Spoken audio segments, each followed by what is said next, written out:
The ring wasn't worth much. No diamonds, no shine that caught the light. But it was everything he had left. Michael used to hold it at night, turning it slowly between his fingers, especially when the apartment felt too quiet. That kind of quiet, the one that presses on your chest, the kind that reminds you someone is missing. Emily used to laugh at how small the place was. She said it felt warm, safe. Now, the walls just echoed. Life didn't shout when it broke Michael. It whispered. Hours at work were cut. Calls went unanswered. Bills stacked on the counter, like reminders he couldn't escape. Every envelope felt heavier than the last. Red day came.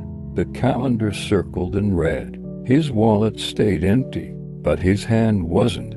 The ring felt heavier that night. He sat alone at the kitchen table, rent notice in front of him, memories behind him. Emily's laugh, Emily's voice, Emily's hands reaching for his. Whenever the world felt too fast, all of it tied to that ring. She had smiled when he gave it to her, not because it was expensive, but because it was his. Taking it off felt like letting go of her all over again. He hesitated. Minutes passed, then hours. Finally, he stood up, slipped on his jacket, and stepped into the night. The pawn shop lights were cold, too bright, too quiet. The man behind the counter didn't look up at first, didn't ask a question. He didn't know what that ring meant.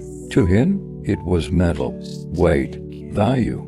To Michael, it was a promise, a memory, a life he thought he'd have. When the ring disappeared across the counter, something inside Michael disappeared too. The cash felt thin in his hand, but it was enough.